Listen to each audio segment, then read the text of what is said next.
ناظرین،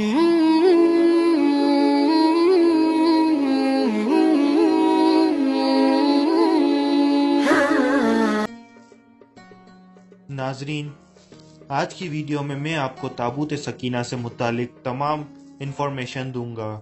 اس سے پہلے آپ لوگوں سے درخواست ہے کہ آپ میرے چینل کو سبسکرائب کر لیجئے اور ساتھ ہی گھنٹی کا آئیکن کو بھی دبا دیجئے۔ تابوت سکینہ ایک صندوق کا نام ہے جو شمشاد کی لکڑی سے بنا ہوا ہے۔ اس صندوق میں حضرت موسیٰ علیہ السلام کا عصا اور ان کی جوتیاں، حضرت ہارون علیہ السلام کا امامہ، حضرت سلیمان علیہ السلام کی انگوٹھی، تورات کی تختیوں کے چند ٹکڑے اور کچھ منوسلوا اور انبیاء علیہ السلام کی صورتوں کے حلیے وغیرہ موجود تھے۔ بنی اسرائیل میں یہ صندوق بڑا ہی مقدس اور بابرکت سمجھا جاتا تھا۔ یہ لوگ جب کفار سے جہاد کرتے اور کفار کے لشکروں کی کثرت اور شان و شوکت دیکھ کر سہم جاتے تو وہ اس وقت صندوق کو اپنے ساتھ لشکر میں لے آتے۔ اس صندوق سے رحمتوں اور برکتوں کا ایسا ظہور ہوتا کہ ان کے دلوں میں سکون اور اطمینان پیدا ہو جاتا اور ان کے لرزتے ہوئے دل پتھر کی چٹانوں سے زیادہ مضبوط ہو جاتے۔ آسمان سے فتح و نصرت نازل ہوتی اور یہ جنگ میں فتح یاب ہو جاتے۔ بنی اسرائیل میں جب کوئی اختلاف پیدا ہوتا تو یہ لوگ اسی صندوق سے فیصلہ کرواتے۔ صندوق سے فیصلے کی آواز سنائی جاتی تھی۔ الغرض یہ صندوق جو تاریخ میں تابوت سکینہ کے نام سے مشہور ہے، بنی اسرائیل میں اللہ تعالیٰ کی رحمت و برکت کی فتح و نزول کا نہایت مقدس اور بہترین ذریعہ سمجھا جاتا تھا۔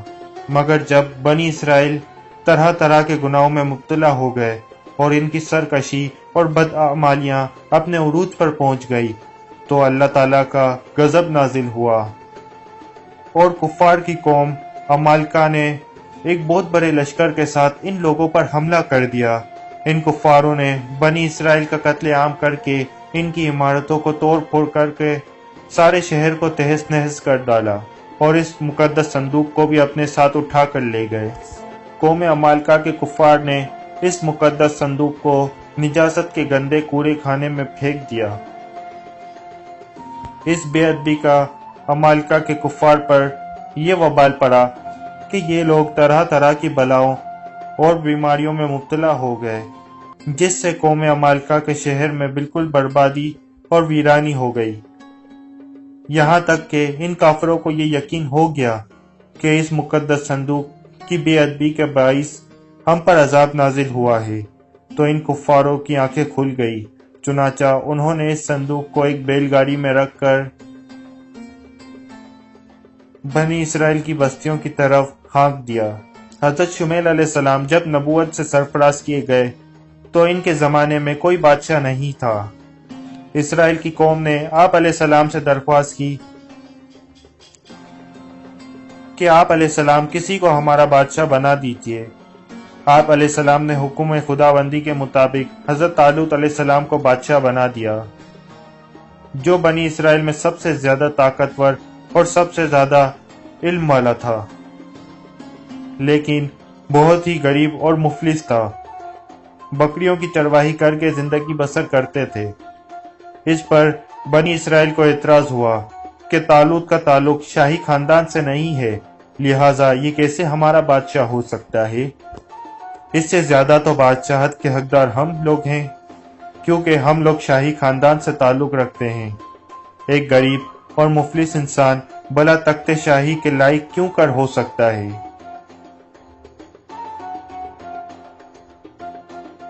بنی اسرائیل کے ان اعتراض کا جواب دیتے ہوئے حضرت شمیل علیہ السلام نے یہ تقریر فرمائی کہ اس کا تعین میری طرف سے نہیں ہے، بلکہ یہ تو اللہ تعالیٰ کا حکم ہے جس نے اسے بادشاہت کے لیے چن لیا ہے۔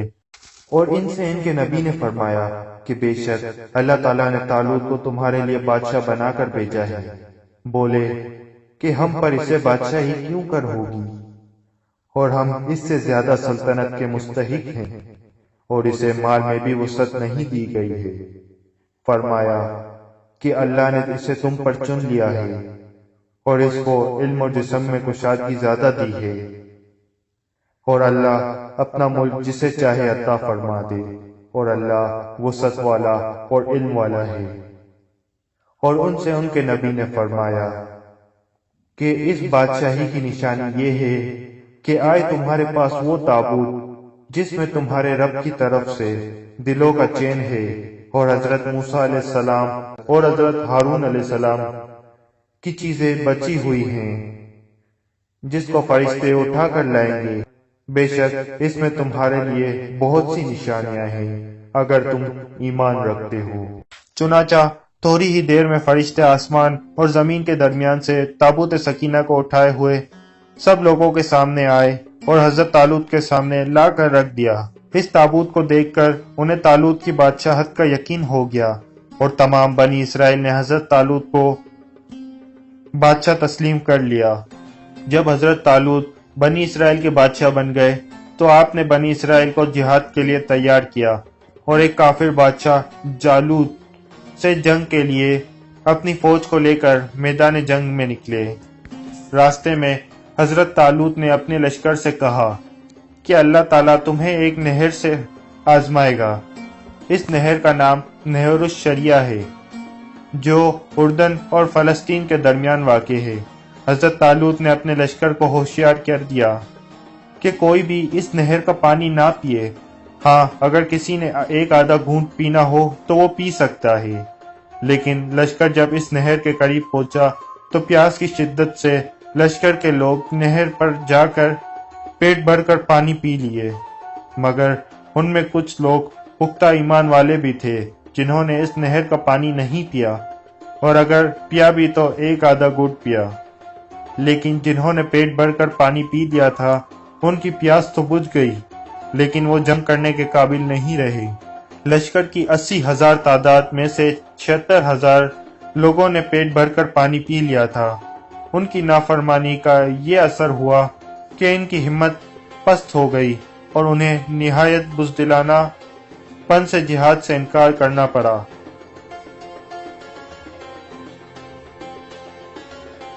اور دشمن کی زیادتی نے انہیں خوف زدہ کر دیا۔ کہنے لگے ہم جالوت اور اس کے لشکر سے لڑنے کی ہمت نہیں رکھتے۔ صرف 4,000 سپاہی حقیقی فرمانبردار نکلے۔ انہوں نے اللہ تعالیٰ کے حضور گر گرا کر دعائیں کی۔ اللہ نے ان کی دعائیں قبول کر لی اور انہیں فتح نصیب ہوئی۔ جالوت بہت ہی قداور اور نہایت ہی طاقتور بادشاہ تھا۔ دونوں فوجیں میدان میں جنگ کے لیے آ چکی تھی تو حضرت طالوت نے اپنے لشکر میں اعلان کر دیا کہ جو شخص جالوت کو قتل کرے گا میں اپنی شہزادی کا نکاح اس کے ساتھ کر دوں گا اور اپنی آدھی سلطنت بھی اس کو عطا کر دوں گا۔ جب جنگ شروع ہوئی تو حضرت داؤد علیہ السلام اپنی گھوپن لے کر آگے بڑھے۔ گھوپن یہ ایک ایسا ہتھیار تھا جس میں پتھر رکھ کر دشمن پر مارے جاتے تھے۔ جالوت پر آپ علیہ السلام کی نظر پڑی تو آپ علیہ السلام نے اپنی گھوپن میں پتھر رکھے اور بسم اللہ پڑھ کر جالوت کے اوپر پھینکے۔ یہ پتھر جا کر جالوت کی ناک اور کھوپڑی پر لگے اور اس کے بیجے کو پاش پاش کر کے سر کے پیچھے سے نکل کر اس کے سپاہیوں کو لگے، جس سے بہت سے سپاہی ہلاک ہو گئے۔ جالوت کے مرتے ہی اس کے لشکر کی ہمت ٹوٹ گئی اور اس کے لشکر میں بگڈور مچ گئی۔ حضرت داؤد علیہ السلام جالوت کی لاش کو گھسیٹتے ہوئے لائے اور اپنے بادشاہ حضرت طالوت علیہ السلام کے آگے ڈال دیا۔ اس پر حضرت طالوت اور بنی اسرائیل بے حد خوش ہوئے۔ جالوت کے قتل ہو جانے کے بعد اس کا لشکر بھاگ نکلا اور حضرت طالوت کو فتح مبین حاصل ہوئی۔ حضرت طالوت نے اعلان کے مطابق اپنی شہزادی کا نکاح حضرت داؤد علیہ السلام سے کروا دیا اور انہیں اپنی آدھی سلطنت کا بادشاہ بھی بنا دیا۔ اس وقت کے 40 سال بعد حضرت طالوت علیہ السلام کا انتقال ہو گیا تو حضرت داؤد علیہ السلام پوری سلطنت کے بادشاہ بن گئے، اور جب حضرت شمیل علیہ السلام بھی وفات پا گئے تھے تو اللہ تعالیٰ نے حضرت داؤد علیہ السلام کو بادشاہت کے ساتھ ساتھ نبوت سے بھی سرفراز فرما دیا۔ ایک روایت میں حضرت داؤد علیہ السلام کی زبردست خواہش تھی کہ وہ اس صندوق تابوت سکینہ کے لیے ایک مستقل گھر بنائے تاکہ یہ محفوظ رہے۔ بالآخر حضرت سلیمان علیہ السلام نے اپنے عہد سلطنت میں یہ گھر تعمیر کروایا جو ہیکل سلیمانی کے نام سے مشہور ہوا۔ حضرت سلیمان علیہ السلام نے یہاں خادموں کے لیے رہائش گاہیں بھی بنوائی تھی۔ ان کے بعد ہر آنے والے بادشاہ نے اس ہیکل کی 12 دیواریوں اور برآمدوں میں اضافہ کیا، حتیٰ کہ تابوت سکینہ کا یہ کمرہ مختلف عمارتوں میں چاروں طرف سے گھر گیا۔ 895 قبل مسیح میں جب ایک سفاک اور ظالم بادشاہ بخت نصر نے بنی اسرائیل پر حملہ کیا تو دوسری عمارتوں کے ساتھ ساتھ ہیکل سلیمانی کو بھی تباہ کر دیا۔ اس افراتفری میں تابوت سکینہ کہیں غائب ہو گیا۔